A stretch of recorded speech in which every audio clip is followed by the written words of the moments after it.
বাংলাদেশের বিদ্যমান এবং ভবিষ্যৎ রাজনৈতিক প্রেক্ষাপটে ভারত অবশ্যই খুবই প্রাসঙ্গিক একটা দেশ হিসেবে থাকবে।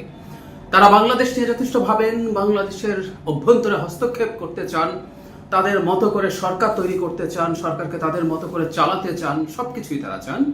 ফলে ভারত কি করছে না করছে সেটা আমরা একটু খেয়াল রাখি, আমাদের এটা রাখা দরকারও আছে। সম্প্রতি ভারত থেকে 3টা খবর আমি দেখলাম, যেগুলো নিয়ে একত্র করে একটু কথা বলতে চাই, এবং সেটা ইন্টারপ্রিটেশন এভাবে করা যায় যে ভারত স্পষ্টভাবে আমাদের প্রধান উপদেষ্টাকে অপমান করার চেষ্টা করেছেন, সত্যিকার অর্থেই চেষ্টা করেছেন।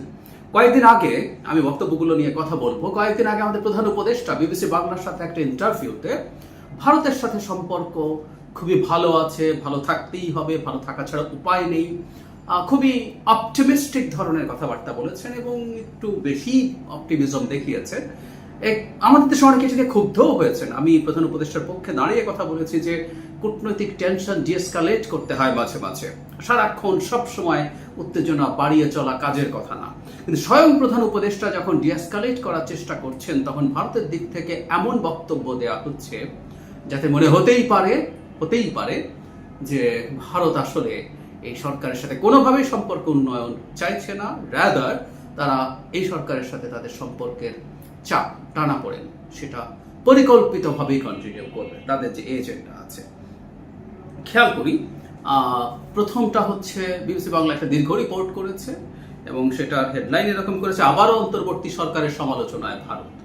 এখানে জয়সওয়াল বলে যে ভদ্রলোক আছেন, তিনি তাদের যে মিনিস্ট্রি অফ এক্সটার্নাল অ্যাফেয়ার্স তার মুখপাত্র, সেখানে অনেকগুলো বিষয়ে সরকারের সাথে সরকার সমালোচনা করেছিলেন। তাতে মনে হয় যে পুরনো কথাগুলো যখন একই ইন্টেন্সিটিতে একইভাবে সমালোচনার বিষয় হিসেবে আনেন, তাতে বোঝা যায় যে প্রধান উপদেষ্টার বক্তব্যকে তারা আসলে খুব বেশি কগনিজেন্সে নিচ্ছে না। বিবিসির ইন্টারপ্রিটেশনটাও তাই।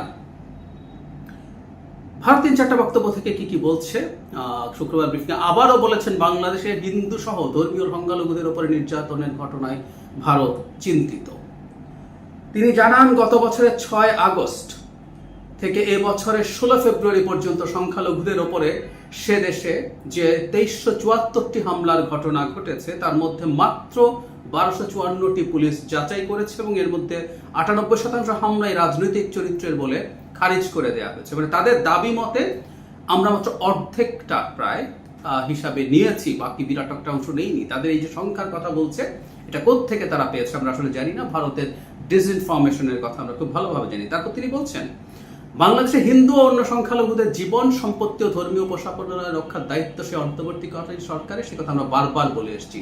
এই ধরনের কোনো হামলাকে রাজনৈতিক বলে চিহ্নিত না করে সব হত্যা, অগ্নিসংযোগ ও সহিংসতা সব ঘটনাতেই দোষীদের বিচারের মুখোমুখি করা হবে, এটাই আমরা প্রত্যাশা করব। ইনফ্যাক্ট এটাই আমরা প্রত্যাশা আসলে করি, আমরাও করি। এটা ভারতকে দেখতে হবে না। বাংলাদেশের হিন্দু সম্প্রদায়ের মানুষ, এই দেশের হিন্দু সম্প্রদায়, এই দেশের এই রাষ্ট্রের নাগরিক, আমাদের ভাই বোন। তাদের অধিকারের পক্ষে আছি এবং তাদের অধিকারের পক্ষে, তাদের অধিকার রক্ষার পক্ষে, তাদের নিরাপত্তা রক্ষার জন্য এদেশের সংখ্যাগরিষ্ঠ জনগোষ্ঠী দাঁড়িয়েছেও। যখন এদেশে কোনো সরকার ছিল না, তখন মুসলিম সম্প্রদায়ের মানুষ তাদের বাড়িঘর এবং উপাসনালয়গুলো হামলা থেকে রক্ষা করার জন্য পাহারা দিয়েছেন। মাদ্রাসার ছাত্র শিক্ষকরা করেছেন। ধর্মীয় সহিংসতা উস্কে দেওয়ার জন্য যখন ইসকনের এবং চিন্ময় ইস্যুতে একজন মুসলিম আইনজীবীকে হত্যা করা হয়েছিল আদালত পাড়ায়, তারা করেছিলেন হিন্দু সম্প্রদায় ইসকনের লোকজন। ভয়ঙ্কর একটা সাম্প্রদায়িক সহিংসতার সম্ভাবনা থাকলেও ন্যূনতম কিছু হয়নি। অবিশ্বাস্য সহনশীলতা এই দেশের সংখ্যাগরিষ্ঠ মানুষ দেখিয়েছেন। সুতরাং ওনাদের বলার কিছু নাই। ইনফ্যাক্ট আমরা যে কারণে এটাকে রাজনৈতিক হামলা বলি, সেটা হচ্ছে ওরা আওয়ামী লীগ হিসাবে আক্রান্ত হয়েছে, তারা হিন্দু হিসাবে আনে, এই ন্যারেটিভ ইজ ইম্পর্টেন্ট। এরপর কারো যদি বিচার না হয়, তার কারো যদি পদক্ষেপ না নেওয়া হয়, সেটা হিন্দু মুসলিম নির্বিশেষে একটা রাষ্ট্রের প্রতিটা নাগরিক সেই ব্যাপারে থাকতে হবে, তার নিরাপত্তা রাষ্ট্রকে নিতে হবে, সরকারকে নিতে হবে, সেটা নিয়ে আমরা নিশ্চয়ই কথা বলবো। কিন্তু তাদের দিক থেকে এটা কমিউনাল হামলা, মানে তারা হিন্দু বলেই হামলার শিকার হচ্ছেন, এই ন্যারেটিভটা মিথ্যা ন্যারেটিভটা, ডিসইনফরমেশনটা থেকে ভারতকে বেরিয়ে আসতে হবে। একই সাথে আমরা যোগ করবো, এই দেশে হাজার হাজার মানুষকে আহত করেছে, শত শত মানুষকে অন্ধ করেছে, 2000 মানুষকে হত্যা করেছে শেখ হাসিনা। তাদেরকে নিয়ে অবশ্য ভারতের কোনো মাথা ব্যথা নেই, খুব স্বাভাবিক, কারণ হাসিনা তাদের হয়ে এই কাজগুলো করেছেন। যাই হোক, এবং হিন্দুদের পরিস্থিতি আমাদের দেশের অভ্যন্তরীণ বিষয় বলে ভারতের নাক গলানোর কোনো দরকার নেই বলে আমাদের উপদেষ্টা যেটা বলেছেন সেটা তারা নাকচ করে দিয়েছেন। তারা নাক গলাবেন, আসলে গলাবেন, কারণ আমি বহুদিন বলেছি ভারত একটা ন্যারেটিভ তৈরি করতে চাইছে। সেটা হচ্ছে এই অঞ্চলের বা কোনো একদিন ওরা গ্লোবাল হাব হিন্দুর কাস্টোডিয়ান হিসাবে তাদেরকে সে দাবি করবে। এটা নিয়ে তাদের মারাত্মক ভূ রাজনৈতিক পরিকল্পনা আছে, যেটা ব্রুইং। 1-2 দশক পর এই ঘটনা হবে। আমি আবারও একটু এখানে যোগ করে রাখি, আমি বিস্তারিত কথা বলেছি। পুতিন যেমন দুনিয়ার সব রাশিয়ান ভাষাভাষী মানুষের কাস্টোডিয়ান, যেখানে যে দেশেই এখন থাকুন না কেন তাদের জন্য তিনি সেই দেশ আক্রমণ পর্যন্ত করে বসতে পারেন, যেটা জর্জিয়াতে করেছেন, যেটা ইউক্রেনে করেছেন এই অজুহাতে, যেটা মলদোভাতে করার সম্ভাবনা আছে। ঠিক একই কাজ ভারত করছে। তারপরে বাংলাদেশের আইন শৃঙ্খলা পরিস্থিতি ক্রমশ অবনতিতে ভারত উদ্বিগ্ন, সেখানে বলছে, এবং সেখানে গুরুতর অপরাধে সাজাপ্রাপ্ত উগ্রপন্থী লোকজনও যেভাবে জেল থেকে ছেড়ে দেওয়া হচ্ছে তাতে পরিস্থিতি আরো খারাপের দিকে যাচ্ছে। তৃতীয়ত, বাংলাদেশের পরবর্তী নির্বাচন অন্তর্ভুক্তিমূলক এবং সবার অংশগ্রহণের ভিত্তিতে হওয়া উচিত বলে ভারত মন্তব্য করছে। অন্তর্ভুক্তিমূলক এবং সবার অংশগ্রহণে, তার মানেটা হচ্ছে আওয়ামী লীগকে নির্বাচনে আসতে দিতে হবে, একদম ক্লিয়ার। নির্বাচনের কথা বলছে এবং অন্তর্ভুক্তি নির্বাচনমূলক নির্বাচনের কথা বলছে, যেগুলো ভারত হাসিনার সময় বলে নাই। আমাদের এগুলো শোনা আছে, জানা আছে খুব ভালোভাবে। এই ধরনের একটি নির্বাচনের মাধ্যমেই ও গণতান্ত্রিক পন্থাতে সেখানে যাবতীয় ইস্যুর মীমাংসা করা দরকার, যেটা এই মুহূর্তে হচ্ছে না। ভারত বলছে গণতান্ত্রিক পন্থায় নির্বাচনের মাধ্যমে এইসব করতে হবে। বাহ, ভালোই। সম্প্রতি যে কিছু বৈঠক হচ্ছে সেগুলোকেও খুব একটা গুরুত্ব দেন। গঙ্গা চুক্তি, তারপরে উন্নয়ন বিষয়ক যে দ্বিপাক্ষিক দুটো বৈঠক হয়েছে, সেগুলোকে নিয়মিত রুটিন বৈঠক বলা হচ্ছে। মানে আমাদের এটা যে আমাদের সম্পর্কের এক ধরনের সংকট তৈরি হয়েছিল, সেই সংকট থেকে বেরিয়ে আসার কোনো ইঙ্গিত কিনা কেউ কেউ এটাকে এভাবে ইন্টারপ্রিট করতে চেয়েছেন। ভারত এটাকে নাকচ করেছে, ক্লিয়ারলি নাকচ করা মানে হচ্ছে এটাকে তারা পাত্তা দেন নাই। সুতরাং এটা একেবারেই এক ধরনের রুটিন। আর প্রকল্প যে বাস্তবায়িত হচ্ছে না, সেটাকে তারা বাংলাদেশের নিরাপত্তা পরিস্থিতি, মানে সরকারকে সব রকম ভাবে আক্রমণ করা হচ্ছে। নিরাপত্তা পরিস্থিতির কারণেই উন্নয়ন প্রকল্প থমকে আছে, মানে হচ্ছে ফালতু কথা হয় না। আমরা ভারতের প্রকল্প নিয়ে দীর্ঘদিন বাংলাদেশে কথা বলেছি, আলোচনা করেছি। সম্ভবত লাইন অফ ক্রেডিট ছিল 8 বিলিয়ন বা 9 বিলিয়ন ডলারের, তার মধ্যে $1 বিলিয়ন গত এই শেখ হাসিনা তাদের পেয়ারের শেখ হাসিনার কাছে তারা ছাড় করেছিলেন, 1 বিলিয়নের কাছাকাছি বা একটু বেশি, এবং সেগুলো যেগুলো তাদের আসলে করিডোরের জন্য প্রয়োজনীয় প্রকল্প। সো ভারতের প্রকল্প এমনিতেই টাকা নেয়, মানে ও পরশক্তি হওয়ার খোয়াব দেখে, কিন্তু তার মনটা তার আশপাশেও না। এগুলো ঋণ, এগুলো কোনোটা গ্র্যান্ট না, খুবই উচ্চ সুদের ঋণ এবং সাপ্লায়ার্স ক্রেডিট। প্রায় সব জিনিসপত্র ওদের দেশ থেকেই নিয়ে আসতে হয়, সেই ঋণও তারা ছাড় করতে এসব করছে। ভিসা কার্যক্রম খুব স্বাভাবিক হবে না, সেটাও তিনি বলছেন। তিনি ছাত্রছাত্রীরা ভিসার কথা বলছেন, মেডিকেল ভিসাও দেওয়া হচ্ছে বলছেন, কিন্তু আমাদের যে প্রচুর ভিসা, একসময় মানুষ ঘুরতে যেতেন, মানুষ শপিংয়ে যেতেন, এগুলো আসলে খুব সহসা হবে, এবং চিকিৎসার জন্য বা স্টুডেন্টদের জন্য খুব সহসা ভিসা হচ্ছে না।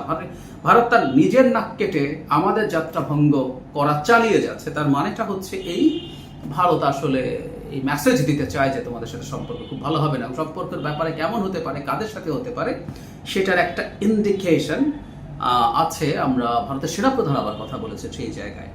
এখানে ডক্টর ইউনূসের বক্তব্য নিয়ে ভারতের উস্কানি, ভারতে বসে শেখ হাসিনার উস্কানি নিয়ে, সেটা নিয়ে এই ব্রিফিংয়ে কথা হয়নি, উনি এড়িয়ে গেছেন।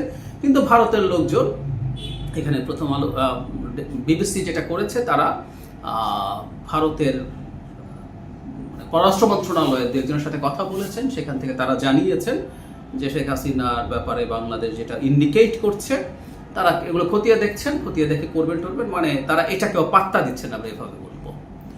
দ্বিতীয় যে খবরটার কথা বলবো, একটা খুবই রিটরিক্যাল কথাবার্তা এসছে। বাংলাদেশের সময় সুসম্পর্ক রক্ষা করতে চায় ভারত, এই ধরনের একটা কথা রাজনাথ সিং বলেছেন।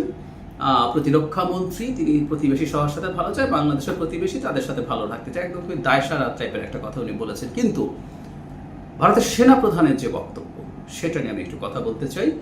আবারও তিনি বলছেন বাংলাদেশের সাথে সম্পর্ক বদলাবে না, বদলাবে কি না সেটা তিনি জানিয়েছেন। ওনার বক্তব্যটা এরকম, বাংলাদেশের সরকার পরিবর্তন হলে ভারতের সঙ্গে দেশটির সম্পর্কেও পরিবর্তন আসতে পারে বলে জানিয়েছেন সেনাপ্রধান।